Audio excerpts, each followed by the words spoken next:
Hello प्यारे बच्चों, आप सभी का स्वागत है एक नई क्लास में। तो आज हम क्लास 10th का एक नया सिलेबस लेकर आ चुके हैं। तो जो भी बच्चे इस बार क्लास 9 से क्लास 10th में आए हैं उनके लिए ये मोस्ट इम्पोर्टेंट सिलेबस होने वाला है, क्योंकि जो इसमें चेंजमेंट हुआ है सिलेबस में या नहीं हुआ है वो आपको सब कंप्लीट डिस्कशन किया जाएगा।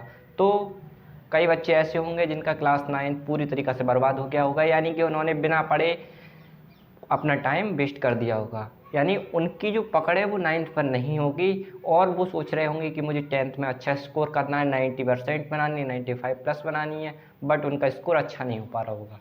तो आज हम आपकी सारी समस्याओं का समाधान करने के लिए आ चुके हैं एक नई क्लास के साथ, और इस चैनल पर आपके लिए क्लास 10th की मैथमेटिक्स और साइंस दोनों की क्लास प्रोवाइड कराई जाएगी।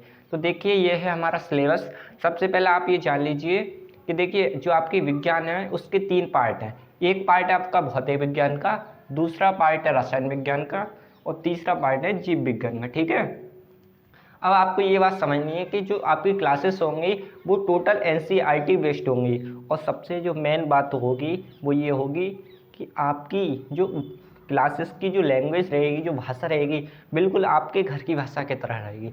आपको चीज़ें आपके घर की चीज़ों के से रिलेट करके पढ़ाई जाएंगी, यानी आपको कोई डेफिनेशन याद करवाई जाएगी तो आपके घर में जो चीज़ें हैं उनसे जोड़ करके आपको सिखाया जाएगा, यानी आपकी खुद की भाषा में आपको चीज़ें प्रोवाइड कराई जाएंगी, पढ़ाया जाएगा। ठीक है, तो देखिए आज धमाकेदार क्लास को शुरू करते हैं। इससे पहले अगर आपने चैनल को सब्सक्राइब नहीं किया तो चैनल को सब्सक्राइब करें, और अब हम अपनी सेशन को शुरू करते हैं। देखिए, जो हमारा पहला पार्ट है वो है भौतिक विज्ञान का, दूसरा पार्ट है रसायन विज्ञान का, और तीसरा पार्ट है जीव विज्ञान का है। अब देखिए, आप NCERT के अकॉर्डिंग देखें तो सबसे पहले आपकी रसायन है, यहाँ से शुरुआत होती है, बट हमने स्पेशली ये वीडियो उन बच्चों के लिए बनाई है जो कि कुछ बड़ा करना चाहते हैं, यानी कि जिनने अपना स्कोर 90+ बनाने का या 95+ बनाने का रखा है, तो उनके लिए इस सिलेबस से बहुत ही ज़्यादा नॉलेज और बहुत ही ज़्यादा सुविधा मिलने वाली, क्योंकि किसी भी चीज़ में हमें अगर टॉप होना है तो सबसे पहले उसके बारे में हमें जानकारी होनी चाहिए।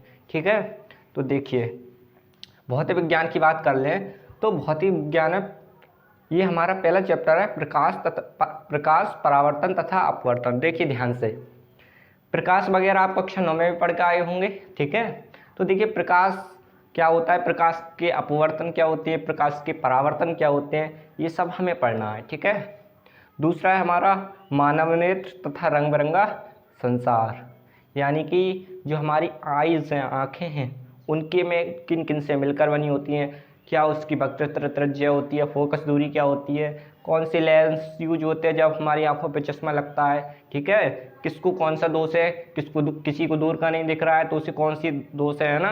तो ये सभी हमें इसमें पढ़ना है। पहला था हमारा प्रकाश, तो प्रकाश का मतलब हमें प्रकाश के बारे में जानना है, प्रकाश क्या होता है, प्रकाश के गुण क्या होते हैं। ठीक है, जैसे कि रात हो जाती है तो आप सब कहते हो लाइट ऑन कर दो, लाइट का मतलब प्रकाश जला दो, यानी प्रकाश क्या होता है उसके बारे में आपको समझना है।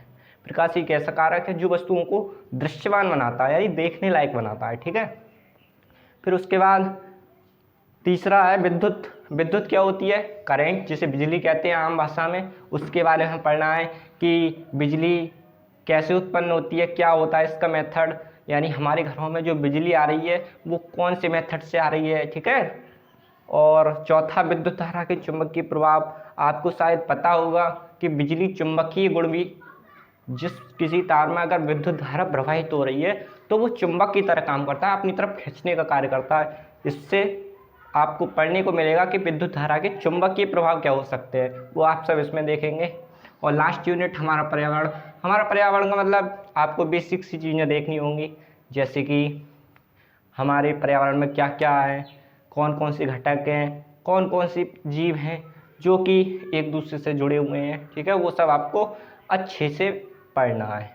ठीक है, तो इससे पहले अब देखिए रसायन विज्ञान का। ये रसायन विज्ञान में ना सबसे ज़्यादा जो मोस्ट इम्पोर्टेंट है वो हमारी चारों यूनिट में से सबसे ज़्यादा पहली और दूसरी यूनिट इम्पोर्टेंट है। ठीक है, इम्पोर्टेंट सब है, पता नहीं किससे कौन सा क्वेश्चन आ जाए, बट सबसे ज़्यादा पहला जो हमारी यूनिट है रसायन विज्ञान की, ये पूरा देखिए विज्ञान 3 पार्ट से मिलकर बनी हुई है, एक रसायन, एक भौतिक और एक जीव। तीनों का अगर योग कर दें तो हमारी कंप्लीट विज्ञान हो जाती है ना।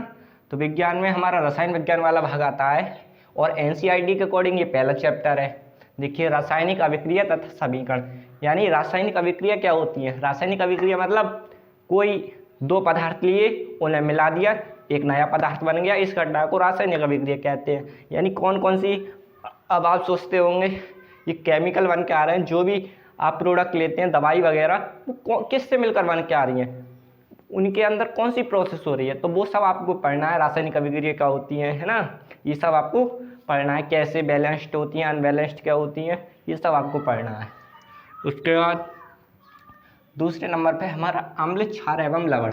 देखिए अम्ल, क्षार, वैसे आपको ये सुनने में बहुत ही अजीब से शब्द लग रहे होंगे कि क्या पढ़ा, अम्ल क्षार ये क्या होता है, लेकिन अब आपको बताएं अम्ल क्षार कुछ नहीं होता है, बस इतना होता है जो चीज़ खट्टी होती हैं वो अम्ल होती हैं और जो चीज़ कड़वी होती हैं वो सब क्षार होती हैं। ठीक है, बस हमें इसको थोड़ा सा विज्ञान की भाषा में स्पेसिफिक रूप से पढ़ना है। ठीक है, अम्ल क्षार के गुण क्या होते हैं, अम्ल खट्टे होते हैं। ठीक है, ये सब इनके आपको अच्छे से, ये जब क्रिया करते हैं तो क्या होता है, लाल लिटमस पेपर को नीला कर देते हैं या फिर अपने प्रभाव से कागज़ को गला देते हैं, ये सब आपको पढ़ना है। और लवण पढ़ने हैं। लवण कौन से, नमक जो आप खाते हो वो एक लवण है, NaCl। तो इसके बारे में ये कैसे बनता है, ब्लीचिंग पाउडर क्या है। ठीक है, ये सब आपको अच्छे से पढ़ना है। अब देखिए तीसरी यूनिट धातु और अधातु। धातु और अधातु वाला चैप्टर शायद आप कक्षा 9 में पढ़कर आए होंगे, बट यहाँ आपको थोड़ा लेंथी एक एक चीज़ को अच्छे से बारीक तरीके से समझना है।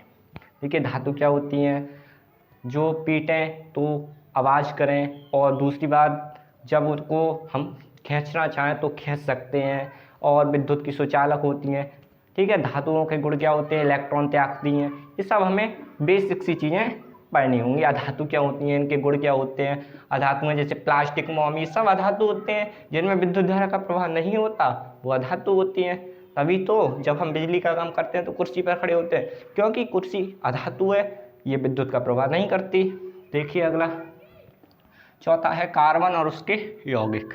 देखिए कार्बन और यौगिक, ये कार्बन क्या है, कार्बन और उसके यौगिक क्या। देखिए सबसे ज़्यादा जो आप गैस लेते हो कार्बन डाइऑक्साइड, उसमें कार्बन नहीं होती है। ठीक है, कार्बन एक यौगिक होता है, एक तत्व होता है जिसके यौगिक पाए जाते हैं। आपने सुना होगा जो आप पेंसिल चलाते हो ना, पेंसिल की जो, हाँ आपको लकड़ी वाली पेंसिल की बात हो रही है, लकड़ी वाली पेंसिल चलाते हो तो उसकी जो नोक होती है वो किसकी होती है, ग्रेफाइट की। काली काली सी जो होती है वो कार्बन ही होता है, कार्बन का एक यौगिक होता है ग्रेफाइट। ऐसे ही हीरा, ये सब कार्बन के यौगिक होते हैं। ठीक है, अपर रूप कहते हैं जिन्हें। अब ये हो गया हमारा रसायन विज्ञान का पार्ट। उसके बाद हमें डिस्कस करना है जीव विज्ञान के बारे में। अब देखिए जीव विज्ञान में जो हमारा पहला चैप्टर है वो है जैव प्रक्रम। अब जैव प्रक्रम क्या होता है, जैव प्रक्रम में बस आपको इतना सा पढ़ना है कि हम सांस कैसे लेते हैं, हमारे अंदर भोजन का पाचन कैसे होता है, या फिर हमने कोई सांस ली तो उसको डायरेक्ट छोड़ते हैं, मतलब हमारे अंदर ऐसी कौन सी क्रिया हो रही हैं जिससे सांस अंदर जा रही है और बाहर आ रही है, या फिर हमारे अंदर ऐसी कौन सी क्रिया हो रही हैं जिससे हम जो खाना खाते हैं वो पूरी तरीक़ा से पच जाता है और उससे उत्सर्जित किया जाता है मल पदार्थ को। ठीक है, यानी ये सब क्रियाएं जो हमारे अंदर हो रही हैं वो उसके बारे में हमें डिस्कस करना है। हमारा जो हार्ट है या फिर फेफड़े वगैरह जो कुछ भी है उनके बारे में हमें पढ़ना है। ठीक है, उसके बाद देखिए दूसरी नियंत्रण एवं समन्वय। इसमें बस कुछ नहीं, थोड़ी बहुत आपको तंत्र वगैरह के बारे में पढ़ना है, जिससे हमारी जो चीज़ें हैं वो नियंत्रित होती हैं। यानी कि कुछ चीज़ें होती हैं जो हमारे मन से वो नियंत्रित की जाती हैं, वो चीज़ें आपको पढ़नी हैं। उसके बाद जीव जन्म कैसे करते हैं, यानी एक बड़ा पौधा है उससे छोटा पौधा कैसे बनता है, ये सब आपको पढ़ना है, जीव जन्म कैसे करते हैं उस अध्याय में। फिर लास्ट यूनिट है हमारी आनुवांशिकता। देखिए आनुवांशिकता ये तो मोस्ट इम्पोर्टेंट चैप्टर है, फर्स्ट ईयर में भी है ये। इस चैप्टर से बहुत क्वेश्चन आते हैं, लगभग लॉन्ग और शॉर्ट दोनों टाइप के क्वेश्चन आते हैं। आनुवांशिकता मतलब ये होता है कि आपके पापा या चाचा कोई लंबे हैं तो आप भी हो सकता है लंबे हो। ये यानी कि एक पीढ़ी से दूसरी पीढ़ी में कुछ गुण आ जाते हैं जिन्हें आनुवंशिक गुण कहते हैं। तो वही उसके बारे में आपको डिस्कस करना है। इस पर बहुत तरीक़ा के आपको प्रयोग पढ़ने हैं, मेंडल बहुत ही ज़्यादा प्रयोग पढ़ने हैं आपको। ये सब आपको डार्विनवाद वगैरह ये सब इसके अंतर्गत आपको होते हैं। कि हमारा जो सिलेबस हो गया वो तो ये था। अब उसके बाद हम आपको बता दें कि आपको इस बैच के अंदर क्या क्या मिलने वाला है। तो देखिए, सबसे पहले हम आपको बता दें, जो आपकी स्टडी होगी, आपके जो लेक्चर्स होंगे वो सारे हिंदी भाषा में होंगे। दूसरा हमारा ये लक्ष्य होगा कि आपको टोटल NCERT बेस्ड कंप्लीट चीज़ें पढ़ाई जाएँ। देखिए, कुछ बच्चे ऐसे होते हैं जो कि गैस पेपर वगैरह मॉडल अलग अलग प्रकाशन के खरीद लेते हैं और उन्हें पढ़ना शुरू करते हैं कि इससे आता है उससे आता है। लेकिन सच्चाई यही है, पिछले 10-20 सालों से लगातार जो यूपी बोर्ड है अपना पैटर्न NCERT बेस्ड रख रहा है। सो आपको इसलिए पूरी पकड़ NCERT पर रखनी है। आपको जो लेक्चर्स कराए जाएंगे वो टोटल NCERT बेस्ड होंगे, इसलिए आपको बस लेक्चर्स को मन से ध्यान से देखना है। उसके बाद आपको हर संडे के लिए डाउट क्लास मिलेगी, जो कि क्लास लाइव होगी। आप उसमें मोस्ट इम्पोर्टेंट क्वेश्चंस कराए जाएंगे आपके लिए। जब एक चैप्टर कंप्लीट होगा तो उसके वेरी शॉर्ट, शॉर्ट और लॉन्ग क्वेश्चन सब आपको अति लघु, लघु और दीर्घ तीनों प्रकार के क्वेश्चंस, मोस्ट इम्पोर्टेंट प्रश्न आपको बिल्कुल फ्री इसी चैनल पर मिलेंगे, ठीक है। और रही बात मॉक टेस्ट की या फिर DPP या फिर नोट्स की, तो वो आपके लिए बिल्कुल फ्री हमारे टेलीग्राम चैनल पर मिलेंगे। तो अभी तो हम शुरुआत कर रहे हैं। हमारी जो क्लास 10th की जो क्लासेस शुरू होने वाली हैं वो कल से शुरू होंगी। गणित की और विज्ञान दोनों क्लासेस आपको 1 अप्रैल से इसी चैनल पर मिलेंगी। और ये चैनल खासकर यूपी बोर्ड वाले बच्चों के लिए होगा, जो बच्चे पढ़ने में कमज़ोर हैं या फिर जिनकी पकड़ विज्ञान पर कम है, गणित कम समझ में आती है, उनके लिए ये चैनल एक वरदान की तरह साबित होगा। तो देखिए, ये था हमारा सिलेबस। बस आपको अगर कुछ अच्छा करना है, कुछ बड़ा करना है, तो क्लासेस को पर डे अटेंड करना है। और आप कल ही देखेंगे कि अगर आपने पहली क्लास ज्वाइन करा होगी आप, तभी आपको पता चलेगा कि आपकी पढ़ाई कैसी है और आपको किस तरीक़ा से चीज़ें समझ में आ रही हैं। तो उस आपको नोट्स, जो टोटल नोट्स होंगे वो चैप्टर कंप्लीट होते ही टेलीग्राम पर मिलेंगे। बाकी जो क्वेश्चंस वो करेंगे वो हम स्वयं करवाएंगे इसी चैनल पर, इसी बैच में, ठीक है। सो आप क्लासेस को ज्वाइन करें। गणित की और विज्ञान की दोनों क्लासेस आपको बिल्कुल फ्री हिंदी भाषा में, आपकी भाषा में मिलेंगी।